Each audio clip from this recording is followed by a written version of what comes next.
Ilang oras bago yon, nagmamadali lumapit ang mga estudyante sa kanya na nakikiusap na isali sila sa kanilang team.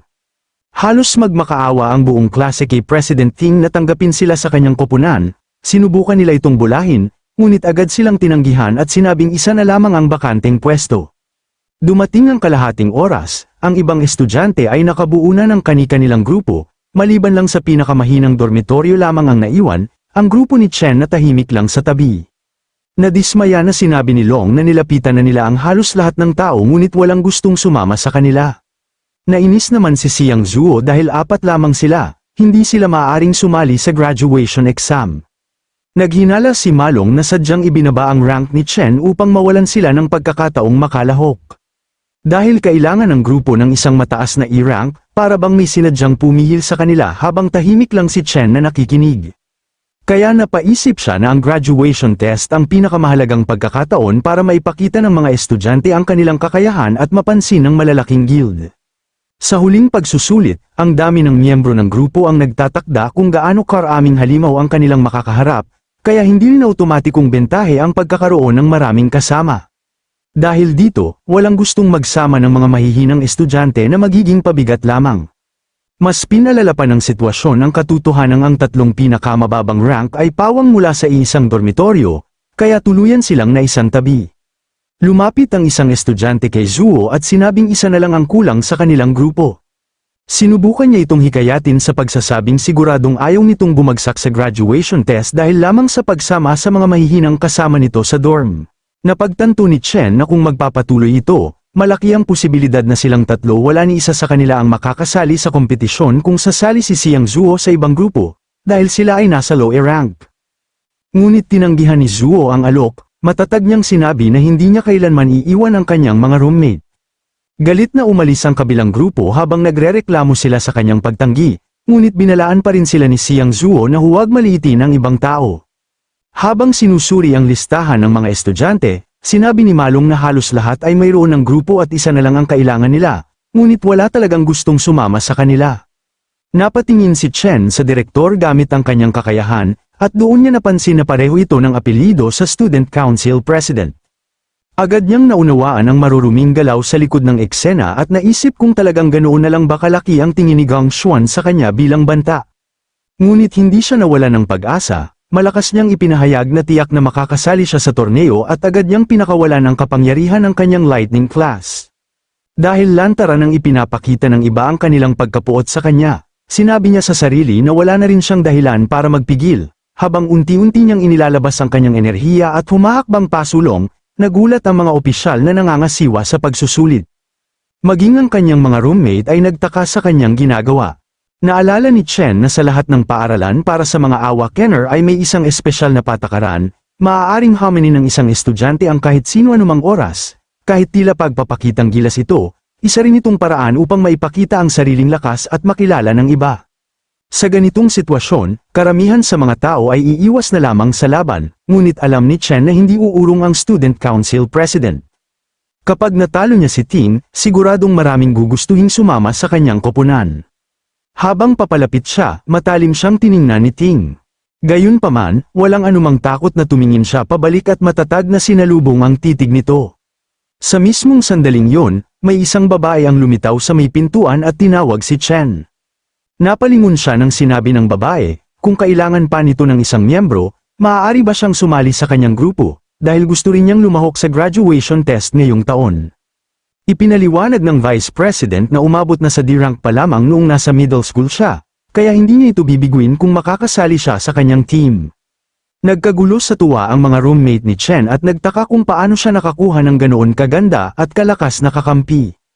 Samantala, parehong litong-lito sina Chong at Ting sa nangyayari, habang ang direktor naman ay halos mabilaukan sa iniinom niyang tubig. Nagsimulang magbulungan ang mga estudyante at nagtaka kung bakit gusto ng isang exchange student na sumali sa pinakahinang koponan sa buong pagsusulit, halos wala namang nakakakilala sa kanya, maliban sa usap-usapang galing siya sa Saint Kingdom. Nagalit ang direktor na nagtataka niyang inisip kung bakit niya tinutulungan ang tagalabas, kaya tinawag niya ito, at agad niyang sinabi na hindi maaaring lumahok sa graduation test ang isang exchange student. Dagdag pa niya, hindi kailanman sumailalim si Ling sa rank assessment ng kanilang paaralan at hindi rin niya napatunayan ang kanyang tunay na rank, kaya labag ito sa mga patakaran. Bigla namang dumating ang principal at sinabing tama ang direktor habang napabalikwas sa gulat si Malong sa biglaang paglabas ng principal. Nagulat si Gang Xuan nang makita ang principal, na kung bakit siya nandito. Tinanong ng principal si Ling kung bakit gusto nitong sumali gayong pansamantala lamang naman ang pananatili nito sa paaralan. Samantala, natigilan si Chen at nagtaka kung paano bigla na lamang lumitaw ang principal na parabang nag-teleport, bilang isang warrior class, hindi niya maunawaan ang nangyari. Ipinaliwanag ng matanda na hindi magiging patas sa ibang estudyante kung basta na lamang sasali si Ling sa pagsusulit, at sumang-ayon naman ito. Ngunit nagsimulang pagpawisan si Chen habang ginagamit niya ang kanyang kakayahan, nang mapagtanto niyang hindi man lang niya matukoy kung anong rank mayroon ang principal at si Ling. Sa wakas ay naglakas loob magsalita ang direktor at sinuportahan ng principal, sinasabing hindi maaaring umiral ang isang paaralan ng walang mga patakaran. Ngunit biglang nagbago ang tono ng principal. Ipinaliwanag niyang ang tunay na layunin ng paaralan ay magbigay ng lugar kung saan maaaring matuto at lumago ang mga awakener upang makamit nila ang magagandang bagay sa buhay. Bagamat isa itong tradisyon, ang graduation test ay isa rin sa pinakamahalagang yugto sa buhay ng isang estudyante. Pagkatapos ay tinanong niya kung paano babawiin ng paaralan ang pagkawala ng pagkakataon ng isang estudyante kung hindi ito makakalahok dahil lamang sa biglaang pagbabago ng mga patakaran. Biglang pinawisan ng husto ang direktor at napaisip kung nabunyag na ba ang kanyang mga lihim na plano. Nagsimula siyang magtaka kung ginagawa ba ng principal ang lahat ng ito para lamang kay Chen. Sa huli, napagtanto niyang hindi sulit ang makipagtalo pa. Sinabi niya sa sarili habang nakatingin siya kay Ting, na dahil nabuo na rin naman ng pinakamalalakas na estudyante ang kanilang koponan, tiyak na sila pa rin ang mananalo. Yumuko siya sa principal at humingi ng paumanhin. Inaaming hindi nila naisip na ang sistemang iyon ay maaaring maging hadlang sa paglago ng ilang estudyante. Pagkatapos ay inanunsyo niya, na para maging patas sa lahat, papayagan ng sumali maging ang mga koponang may mababang rank at maging ang mga grupong may kulang sa 5 miyembro. Sa wakas ay nabuo ng 4 na magkakadorm ang kanilang koponan at masaya nilang ipinagdiwang na makakalahok na sila sa graduation test at si Chen ang kanilang kapitan. Habang nakaupo sa likuran, napansin ng principal at pabirong sinabi kay Ling na tila sobra naman ang interes nito kay Chen. Sa isang panig ng pagsusulit ay naroon ang student council president na pinamumunuan ang pangkat ng pinakamalalakas na estudyante, sa kabilang panig naman ay si Chen, na namumuno sa 3 pinakamahihinang kalahok. Dahil dito, labis na nausisa ang matandang principal kung aling Devil Cave ang pipiliin ng 2 grupo at kung gaano karaming puntos ang kanilang makukuha. Sa huli, inanunsyo ng opisyal na maaari nang pumili ang lahat ng team captain kung saang Devil Cave sila papasok. Ngunit biglang tumunog ang kanyang tablet, nagulat siya nang makita niyang may isang captain na nakapili na ng kanyang destinasyon kahit hindi pa nagsisimula ang iba. Nagulat ang lahat nang makita nila kung aling kuweba ang pinili ni Chen. Nanlaki ang kanilang mata sa pagkagulat ng pinili ni Chen ang mataas na antas na Devil Cave. Natarante rin ang kanyang mga kadorm at agad siyang pinakiusapan na baguhin ang kanyang desisyon, tinatanong kung naiintindihan ba niya ang ginawa niya. Ngunit nanatiling tahimik si Chen habang nakatitig lamang sa screen. Sa graduation combat assessment, ang bawat koponan ay papasok sa isang Devil's Cave at makakakuha ng puntos sa pamamagitan ng pagpatay ng mga halimaw, pagtalo sa Monster Lord, at mabilis na paglilinis sa dungeon. May hiwalay na puntos para sa bawat kategorya, at ang kabuuang puntos ay minumultiplika depende sa antas ng kahirapan ng dungeon. Ang isang F-rank dungeon ay maaaring magbigay ng hanggang 75 puntos, habang ang E-rank dungeon ay may pinakamataas na 100 puntos. Dahil dito maaari silang makakakuha ng 100 points.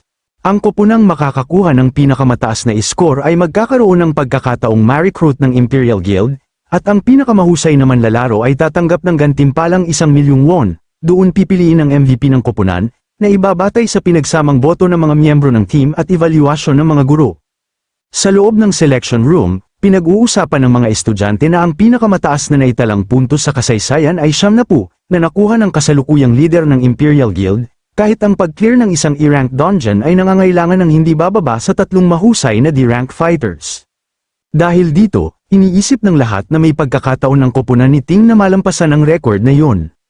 Biglang tumunog ang sistema at ipinaalam na may isang koponan ng nakapili ng Devil's Cave. Halos hindi makapaniwala ang isang estudyante nang makita niyang si Chen ang pumili ng isang D-rank dungeon. Habang naghihintay pa siya ng pahintulot mula sa kanyang mga kasamahan sa koponan. Napalingon ang mga estudyante sa kanya, at sinabi na wala pang sino man ang nagawang malinis ang ganoong antas ng dungeon, kaya iniisip ng lahat na baka nagkamali lang siya. Nabahala naman na tinanong ni Malong si Chen kung nababaliw na ba ito, kung alam ba niya ang kanyang pinipili. Halos mabaliw naman ang Xian Zuo sa kanyang nakita sa screen, napatanong siya sa kanyang sarili kung paano siya nakasama sa baliw na grupo na ito. Bahagya namang nag-alinlangan si Malong kung tatanggapin ba niya ito, kaya sinubukan niyang kumbinsihin si Chen na magbago ng isip. Paulit-ulit niyang tinanong kung pinag-isipan ba nito ng mabuti ang desisyon, at ipinaliwanag na isa itong D-rank Devil's Cave. Ngunit buong kumpiyansa namang sinabi ni Chen na napag-isipan na niya ng mabuti ang kanyang pasya. Muling tumunog ang sistema nang piliin din ng Student Council President ang isang D-rank cave. Agad namang sinuportahan ng kanyang mga kasamahan ang desisyon ng kanilang leader at opisyal na kinumpirma ang kanilang paglahok. Nagkagulo ang buong silid-aralan sa balitang yun. Habang sinusubukang magmukhang kalmado ng grupo ni Ting, isang blondie na babae ang kinutya si Chen dahil ang pinili nila na kuweba ay hindi man lang ka-level sa kanilang antas. Alam nilang nasa huling pwesto na sila, kaya gumawa sila ng eksena upang makakuha ng atensyon at mapansin ng iba. Dagdag pa ng isang kalbong estudyante, hinding-hindi raw papayag ang mahihinang kakampi ni Chen sa ganoong desisyon at siguradong magkakawatak-watak ang kanilang koponan. Matamang tiningnan ni Malong ang mukha ni Chen at napagtantong seryoso talaga ito. Naisip niya kung kailan naging ganoon katapang ang kanyang kaibigan at kung gaano na ito kalaki ang ipinagbago, kahit na sa buong universidad ay umaasa ito sa kanya para protektahan niya ito. Sa huli, nagpasya siyang pagkatiwalaan si Chen at pinindot ang confirmation button. Inisip niya, dahil nalagpasan na nila ang 4 na taon ay sasamahan niya itong hanggang sa huli. Si Xiang Yu ay pinindot din ng berdeng buton. Iniisip niya na wala namang mawawala, dahil ganito na ang sitwasyon. Naisip nilang mas mabuti pang pumasok na lamang sa isang D-rank Demon Cave at harapin ang demonyong naroon. Si Xiang Zhou naman ay nainis. Tinawag niya ang kanyang mga kasamahan at tinanong kung seryoso ba talaga sila. Ipinagmalaki pa niyang siya ang boss ng kanilang dorm at nagtatakang bakit siya ang nahuling mapili. Wala na siyang nagawa, kaya pinindot na rin niya ang kanyang button, pumayag na rin siyang sumali at sumugal, lalo na't magtatapos na rin naman sila. Dahil dito, opisyal na kinumpirma ang kanilang koponan na sasali para sa pagsusulit. Tumingin si Chen sa kanyang mga kasama at humingi ng paumanhin. Ipinaliwanag niyang pinili niya ang dungeon na yun dahil nais niyang maging top scorer. Nagulat naman si Ting nang marinig ito habang ibinanggit pa ni Chen na isinasama niya sila sa sarili niyang pangarap. Lumingon siya sa kanyang kasamahan at tiniyak niyang sabay-sabay nilang mararating ang tuktok at makakuha ng mataas na score. Pagkarinig niyon, tumayo si President Ting at buong kumpiyansang idineklara na ang unang pwesto ay para lamang sa kanya.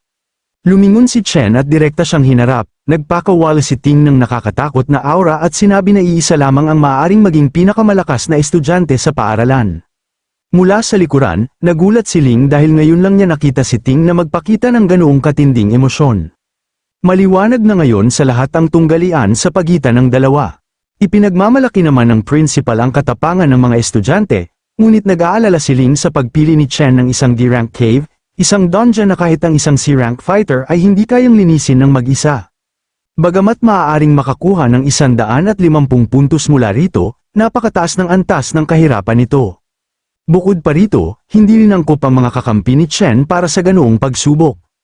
Idinagdag pa ng principal na sa loob ng isang buwang natitira bago ang pagsusulit, halos imposibleng umunlad sila ng sapat. Gayunpaman, umaasa pa rin siya sa pinakamagandang mangyayari habang nagsasanay na ang ibang koponan. Makalipas ang 2 linggo, sa training grounds, nakahandusay sa pagod ang lahat ng miyembro ng koponan ni Chen. Makikita sa grupo na sobrang pagod na ito, habang nagtataka si Malong kung bakit puro pisikal na pagsasanay ang ginagawa nila samantalang ang ibang estudyante ay gumagamit ng simulation training combat. Pinadaan sila ni Chen sa napakaraming nakakapagod na ehersisyo, dahilan upang halos mawala na sila ng gana. Ipinaliwanag ni Chen na walang gaanong silbi ang simulation training, sa huli, theoretical na pagsasanay lamang ang lahat. Kapag pumasok ka sa isang hindi kilalang kuweba ng demonyo at humarap sa malalakas na halimaw na hindi mo pa nakikita, ang takot at kawalang katiyakan ay sabay-sabay na dadagsa na parang rumaragasang baha sa isang iglap. Ayon kay Chen, ang pagpapasya sa kanilang kapalaran ay hindi nakabatay sa mga teoryang natutunan nila o sa mga estratehiyang minadali nitong buuin sa huling sandali. Ang tunay na sandigan ay ang likas na instinct. Idinagdag pa niya na ang tibay ng katawan, lakas ng pagsabog, at bilis ng reaksyon na kanilang sinasanay ngayon ay para lamang mapahusay ang natural na instinct na nasa kanilang katawan. Ipinaliwanag din niya na lubhang limitado ang naibibigay na tulong ng simulation training ng paaralan. Ang tanging paraan upang makakuha ng tunay na karanasan sa pakikipaglaban ay ang pagpasok sa isang totoong demon cave para sa combat training. Iginiit pa ni Chen na ang mga ordinaryong tao ay halos walang pagkakataong makapasok sa mga kuweba ng demonyo na maaaring gamitin bilang lugar ng pagsasanay. Ang mga may pribilehiyo at kalamangan ay palaging ang mga pambihirang tao. Dahil dito, lalo lamang lumalawak ang agwat ng kanilang lakas kumpara sa mga ordinaryong tao. Anuman ang mangyari, nagagawa nilang mapanatili ang kanilang mataas na katayuan at manatili sa tuktok. Mula pa sa kanilang kapanganakan, mayroon na silang mga bagay na hindi kailanman maaabot o mahahawakan ng iba sa buong buhay nila. Nag-react naman si Xiang Zuo at nagtanong kung ano ang dapat gawin ng mga taong tulad nila na walang-wala at walang espesyal na pinagmulan. Walang paligoy-ligoy na sumagot si Chen, "Anya, kailangan nilang makapasok sa Empire Guild sa pamamagitan ng pagkuha ng mataas na marka at lampasan ang umiiral na hierarkiya ng mga uri ng tao." Naging seryoso ang kanyang mga kasamahan habang nakikinig sa kanya. Para sa kanila, ang graduation assessment ang tanging pagkakataon upang malagpasan ang iba at mabago ang kanilang kapalaran. Idinagdag pa ni Chen na ito rin ang kanyang pinakamagandang pagkakataon upang makahabol sa mga nauna sa kanya. Sa huli, nangako siya sa lahat na gagawin niya ang kanyang buong makakaya upang matiyak ang tagumpay at maihatid ang kanilang koponan sa siguradong pagkapanalo. Habang kalahating buwan na lamang ang natitira bago ang graduation exam, gabi-gabing nagsasanay si Chen sa loob ng Dream Magic Tower. Hindi madali ang pagharap sa mga Phantom Lion, ngunit gaano man siya pinahirapan ng mga ito, hindi siya sumusuko. Kahit wala siyang laban sa pagkakataon na ito, 10 araw bago ang pagsusulit, puspusa na ring nagsasanay ang kanyang mga roommate, ngunit si Chen ay nasa ibang antas na. Pagsapit ng gabi, patuloy na nag-ensayo si Chen sa Dream Magic Tower. Sa pagkakataong yun, nagawa na niyang talunin ang mga Phantom Lion. Samantala, ganoon din ang ginagawa ni Ting, na walang tigil na nagsasanay sa combat simulation upang mas mapalakas ang kanyang kakayahan. Habang lumilipas ang mga araw, lalo pang tumitindi ang pagsasanay ng grupo ni Chen. Pagsapit ng 3 araw, kapansin-pansing lumakas si Ting at mas naging determinado siyang makuha ang titulo bilang MVP ng kanilang paaralan. Sa 2 araw bago magsimula ang graduation combat assessment, nagawa ni Chen na maabot ang 16 na antas, at sa pagkakataong yun ay tuluyan na niyang natalo ang Phantom Lion. Sa wakas, dumating ang huling araw ng pagsasanay ni Chen sa Dream Magic Tower, buong tatag niyang sinabi sa sarili na magsisimula na ang tunay na laban.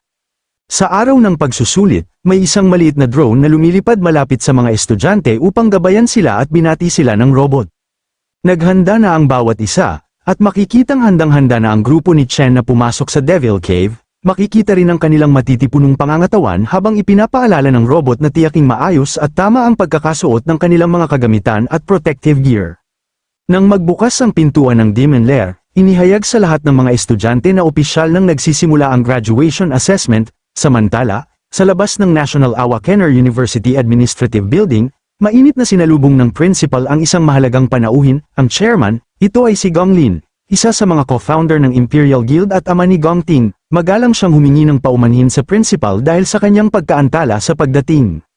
Mula sa itaas ng gusali, hindi maiwasang humanga ang mga estudyante sa kanyang karisma at kagwapuhan.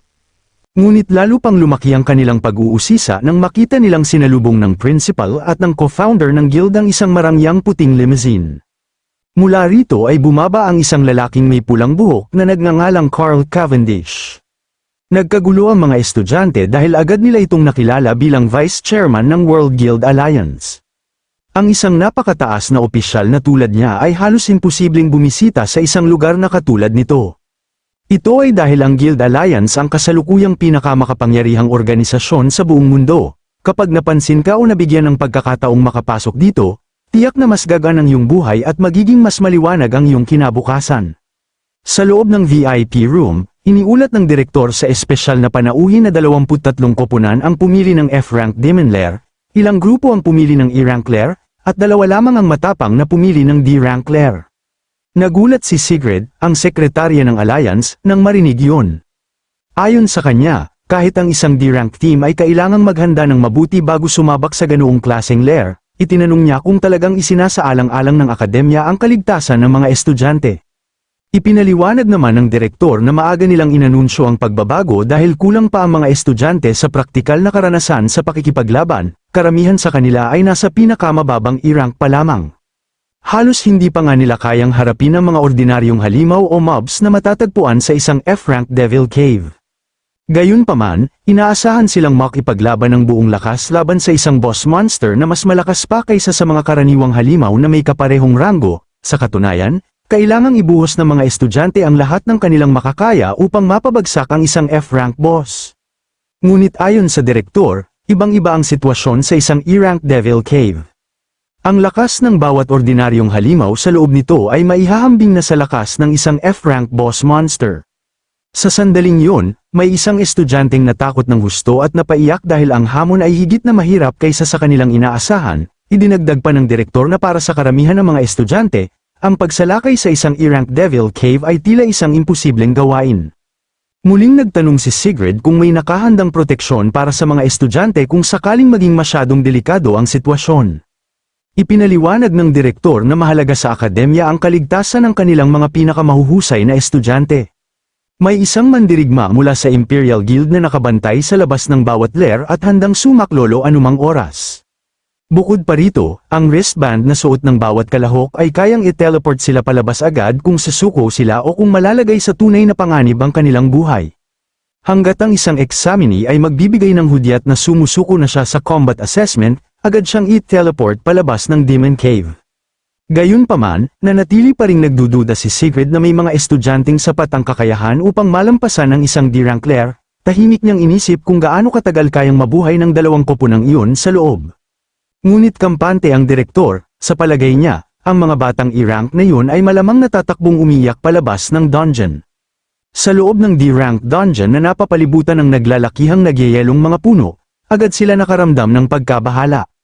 Sino ba naman ang hindi matatakot sa mga bangungot na nilalang na yun, na tila pinaghalong dambuhalang paniki at unggoy, nakaharap nila ang Ghost Monkey, na isang D-rank na nilalang, na isang Cloud Assassin. Agad na binalaan ni Chen ang kanyang grupo na ang mga halimaw na yun ay kayang sumugod sa kanilang target sa isang kisap mata lamang, kaya kailangan nilang manatiling alerto. Biglang lumipad pababa ang isang pangkat ng Ghost Bat Monkey at dumiretso sa kanila. Agad namang nagbigay ng babala si Chen na may paparating na mga halimaw. Dahil dito, mabilis nilang naiiwasan ang biglaang pag-atake ng mga ito. Matapos ang unang pagsugod, hindi makapaniwala si Xiang Zuo na nagawa nilang makaiwas sa pag-atake ng isang D-rank na halimaw, samantala, nagulat naman si Malong at napabulalas na hindi siya makapaniwalang buhay pa siya. Sa kanilang harapan, bumagsak ang bangkay ng isang halimaw, na lalo pang ikinagulat ni Xiang Zuo, nakatayo lamang si Chen ng kalmado, hawak ang kanyang kidlat na espada, habang napapalibutan ng mga bangkay ng mga halimaw na nakahandusay sa kanyang paanan. Hindi makapaniwala ang kanyang mga kasamahan nang makitang nagawa niyang patayin ng mag-isa ang tatlong D-rank na halimaw sa loob lamang ng isang iglap.